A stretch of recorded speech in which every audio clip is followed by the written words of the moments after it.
बुओना जियोनाटा। मैं Vilfredo Pareto हूँ। मुझे एलीप सिद्धांत का अग्रदूत, 80/20 सिद्धांत, पेरेटो सिद्धांत के जनक और आधुनिक समाजशास्त्र एवं राजनीतिक अर्थव्यवस्था के संस्थापक विचारकों में से एक के रूप में जाना जाता है। सोशियो एक्सप्लोरेशन में आपका स्वागत है।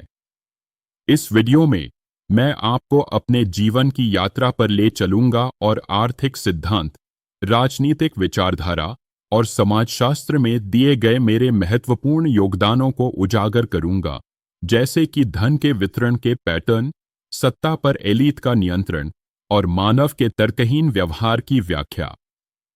मैं 15 जुलाई 1848 को फ्रांस के पेरिस में जन्मा था। मेरा परिवार एक इटालियन कुलीन परिवार था, जिसे राजनीतिक उत्पीड़न के कारण देश छोड़ना पड़ा था। मेरे पिता एक इंजीनियर थे और इटली के एकीकरण के समर्थक थे। मेरी मां फ्रांसीसी थी। हम मेरे बचपन के दौरान इटली लौट आए और मेरी परवरिश जेनोआ शहर में हुई, जहां मुझे क्लासिकल लिबरल विचारधारा, तर्क, स्वतंत्रता और मुक्त बाजारों में विश्वास जैसी सोच से अवगत होने का अवसर मिला। अपने बचपन से ही मुझे गणित, दर्शन और शास्त्रीय अर्थशास्त्र में गहरी रुचि थी। मैंने 1870 में ट्यूरिन पॉलिटेक्निक यूनिवर्सिटी से सिविल इंजीनियरिंग में स्नातक किया, लेकिन मेरी सच्ची रुचि सामाजिक सिद्धांतों और राजनीतिक अर्थशास्त्र में थी। मैंने लगभग 20 वर्षों तक उद्योग क्षेत्र में काम किया, जहां मैंने रेलवे और लोहे की कंपनियों में उच्च पदों पर कार्य किया। इन अनुभवों ने मुझे पूंजीवाद, असमानता और मानव व्यवहार के पीछे की प्रेरणाओं की व्यावहारिक समझ दी। 1890 के दशक में मैंने पूर्ण रूप से शैक्षणिक जीवन को अपनाया। मैंने लियो वालरास के उत्तराधिकारी के रूप में स्विट्जरलैंड के लॉजेन विश्वविद्यालय में राजनीतिक अर्थशास्त्र के प्रोफेसर का पद संभाला।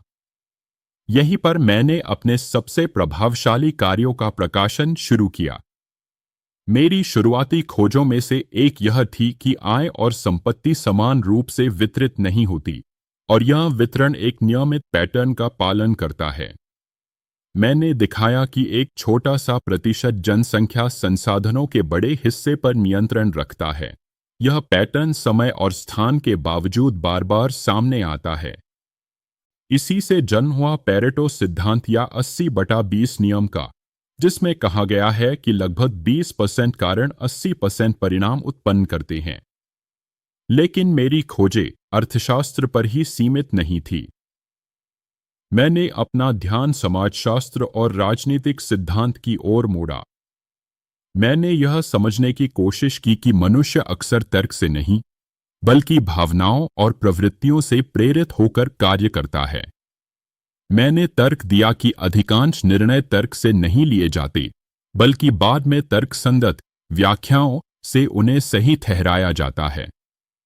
मेरे प्रमुख समाजशास्त्रीय ग्रंथ द माइंड एंड सोसाइटी, ट्रैटेटो दी सोशियोलॉजिया जनरल 1916 में मैंने अपने सिद्धांतों को विस्तार से प्रस्तुत किया। इसमें मैंने बताया कि रेसिड्यूज, आंतरिक प्रेरणाएं और डेराइवेशन, तर्कसंगत स्पष्टीकरण कैसे विश्वास प्रणालियों और संस्थाओं को आकार देती हैं। मेरे विचार विवादास्पद थे और बाद में कुछ राजनीतिक आंदोलनों द्वारा गलत तरीके से उपयोग किए गए, जिनका मैं समर्थन नहीं करता था। फिर भी मैंने हमेशा नैतिक निर्णयों के बिना सामाजिक संरचनाओं को वस्तुनिष्ठ रूप से देखने की प्रतिबद्धता बनाए रखी। मैंने इतिहास को प्रगतिशील नहीं, बल्कि चक्रीय, साइक्लिकल माना। हर क्रांति के पीछे एक प्रतिक्रिया होती है। हर सत्ता के सामने एक नया प्रतिद्वंदी तैयार रहता है। 19 अगस्त 1923 को मेरी मृत्यु स्विट्जरलैंड के सेलिनी में स्थित अपने विला में हुई। अपने जीवन काल में मैं मुख्य रूप से एक अर्थशास्त्री के रूप में जाना गया, लेकिन मेरा कार्य समाजशास्त्र और राजनीतिक विश्लेषण के क्षेत्र में सबसे गहरी और स्थायी छाप छोड़ गया। अपने पूरे करियर के दौरान मैंने यह समझने की कोशिश की कि समाज को आकार देने वाली शक्तियां क्या हैं। सिर्फ अर्थशास्त्र और राजनीति नहीं, बल्कि वे अवचेतन प्रेरणाएं, दोहराए जाने वाले ढांचे और पूर्वानुमान योग्य असमानताएं जो मानव व्यवहार को परिभाषित करती हैं। अब मैं आपके साथ वे मुख्य विचार साझा करना चाहता हूं जिन्होंने मेरी समाजशास्त्रीय दृष्टि को परिभाषित किया। एक, पेरेटो सिद्धांत, 80/20 नियम, मेरे सबसे शुरुआती अवलोकनों में से एक बहुत ही सरल लेकिन अत्यंत प्रभावशाली था। कम संख्या के कारण अधिकांश परिणाम उत्पन्न होते हैं। जब मैंने विभिन्न देशों में आय वितरण का अध्ययन किया तो मैंने एक चौंकाने वाला पैटर्न देखा। लगभग 20% लोग लगभग 80% संपत्ति पर नियंत्रण रखते हैं। यह पैटर्न भूमि स्वामित्व, व्यावसायिक सफलता और सामाजिक प्रभाव जैसे क्षेत्रों में भी दोहराया गया। यह सिद्धांत पेरेटो सिद्धांत या 80/20 नियम के रूप में जाना जाने लगा, जो आज अर्थशास्त्र, प्रबंधन और डेटा साइंस में व्यापक रूप से उपयोग किया जाता है। लेकिन यह केवल संख्यात्मक जिज्ञासा नहीं थी। इसने एक गहरी सच्चाई को उजागर किया। असमानता संयोग नहीं है, यह प्रणालीगत है और समाज की संरचना में गहराई से समाहित है।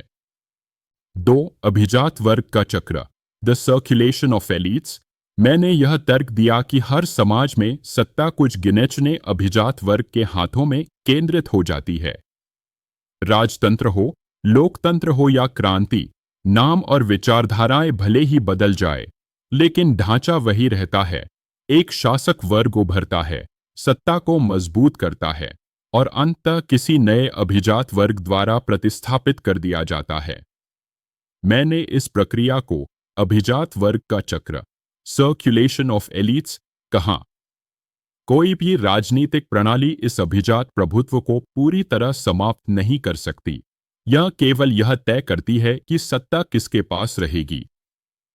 समय के साथ अभिजात वर्ग भ्रष्ट या अप्रभावी हो जाते हैं और उन्हें जनता नहीं, बल्कि नए और अधिक चतुर अभिजात वर्ग द्वारा प्रतिस्थापित किया जाता है।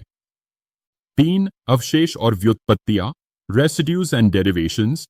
मैंने यह विश्वास किया कि मानव व्यवहार का अधिकांश हिस्सा तर्क से नहीं, बल्कि सहज प्रवृत्तियों, भावनाओं और तर्कहीन अवशेषों, रेसिड्यूज, द्वारा संचालित होता है। मनुष्य पहले गहरे मनोवैज्ञानिक पैटर्न के अनुसार कार्य करता है और फिर उन कार्यों को बौद्धिक या नैतिक तर्कों से सही ठहराता है।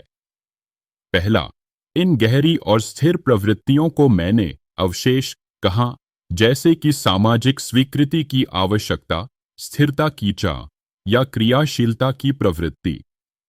दूसरा, हम जो तर्क बाद में देते हैं अपने कार्यों को सही ठहराने के लिए, उन्हें मैंने व्युत्पत्तियां, डेरिवेशंस, कहा।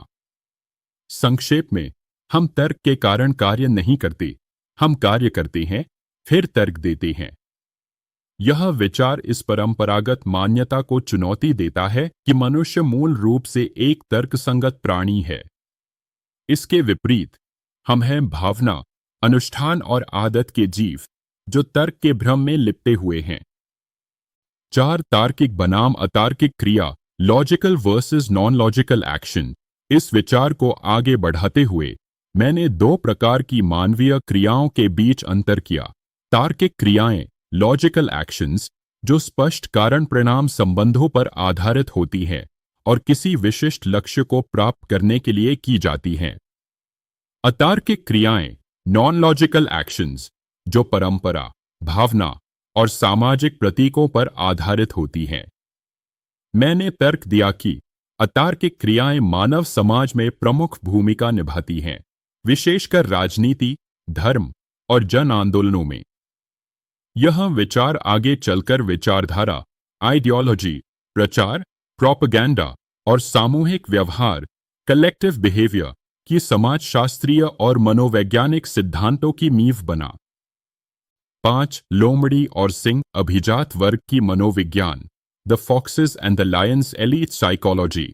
अभिजात वर्ग, एलीट्स, के भीतर मैंने 2 प्रमुख व्यक्तित्व प्रकारों को पहचाना। पहला, लोमड़िया, फॉक्सेस, चालाक, चतुर, व्यवहारिक और लचीले शासक जो प्रलोभन, तर्क और चतुराई से सत्ता चलाते हैं। दूसरा सिंह, लायंस मजबूत, पारंपरिक, अधिकारवादी और बलशाली नेता जो परंपरा, शक्ति और आदेश पर भरोसा करते हैं। समाज इन दोनों प्रकारों के बीच झूलता रहता है। जब एक प्रकार विफल हो जाता है तो दूसरा उसे प्रतिस्थापित करता है। इस विचार के माध्यम से मैं यह दिखाना चाहता था कि सत्ता केवल एक ढांचागत प्रणाली नहीं है, बल्कि उसमें मनोवैज्ञानिक तत्व भी गहराई से जुड़े होते हैं। सत्ता में बैठे लोगों के व्यक्तित्व गुण यह तय करते हैं कि शासन स्थिर होगा या अस्थिर। सालों के दौरान मैंने अर्थशास्त्र, समाजशास्त्र और राजनीतिक सिद्धांत के क्षेत्रों में लेखन किया। मेरी रचनाओं का उद्देश्य केवल समाज की व्याख्या करना नहीं था, बल्कि उन अदृश्य शक्तियों को उजागर करना था, जैसे कि आर्थिक पैटर्न, अभिजात संरचनाएं और तर्कहीन मानवीय व्यवहार। एक कोर्स डी इकोनॉमी पॉलिटिक 1896 से 1897, यह फ्रेंच भाषा में प्रकाशित एक 2 खंडों वाली अर्थशास्त्र की पाठ्य पुस्तक थी जब मैं लोजेन विश्वविद्यालय में पढ़ा रहा था। इसमें मैंने लीन वालरास के कार्यों को आगे बढ़ाया और सूक्ष्म अर्थशास्त्र, माइक्रो इकोनॉमिक्स में योगदान दिया, खासकर उपयोगिता और संतुलन, इक्विलिब्रियम की अवधारणाओं में। इसी में मैंने पहली बार यह कहा कि आर्थिक व्यवहार पूरी तरह तर्कसंगत नहीं होता। दो लेस सिस्टम सोशलिस्ट्स 1901 से 1902, यह 2 खंडों वाला एक आलोचनात्मक कार्य है जो समाजवाद की तर्कहीन प्रवृत्तियों की पड़ताल करता है। मैंने कहा कि समाजवादी विचारधाराएं तर्क की अपेक्षा भावना को अधिक आकर्षित करती हैं और ये नीतियां भी एक नए अभिजात वर्ग के प्रभुत्व को जन्म देती हैं। 3 मैनुअल दी इकोनॉमिया पॉलिटिका 1906, इटालियन भाषा में प्रकाशित यह ग्रंथ मेरी आर्थिक अवधारणाओं को विस्तृत करता है। यही वह ग्रंथ है जिसमें मैंने पहली बार पेरेटो ऑप्टिमैलिटी को प्रस्तुत किया, जहां एक व्यक्ति की भलाई दूसरे की हानि के बिना संभव नहीं होती। यह विचार आज कल्याण अर्थशास्त्र और आधुनिक माइक्रोइकोनॉमिक्स की आधारशिला है। 4 ट्रैटेटो दी सोशियोलॉजिया जनरल 1916 बाद में द माइंड एंड सोसाइटी के नाम से अनुवादित हुआ।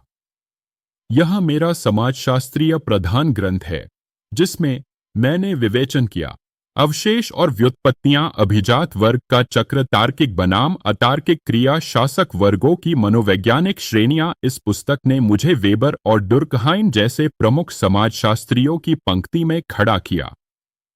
5 ट्रांसफॉर्मेशंस ऑफ डेमोक्रेसी 1920 से 1935, मरणोपरांत। हालांकि मैंने अपने जीवन काल में इस नाम से कोई पुस्तक प्रकाशित नहीं की, लेकिन मेरी अंतिम वर्षों की कई लेखन सामग्री को मरणोपरांत एकत्रित कर 1935 में प्रकाशित किया गया। इनमें मैंने तर्क दिया कि जनतंत्र की सतह के नीचे अभिजात वर्ग का प्रभुत्व बना रहता है। लोकतंत्र केवल सत्ता की संरचना को बदलता है, प्रभुत्व को समाप्त नहीं करता। मैंने समाज को खुश करने की कोशिश नहीं की, मैंने उसे उजागर करने की कोशिश की। सत्ता बदलती रहती है, लेकिन असमानता बनी रहती है। और तर्क अक्सर केवल सहज प्रवृत्ति का मुखौटा होता है।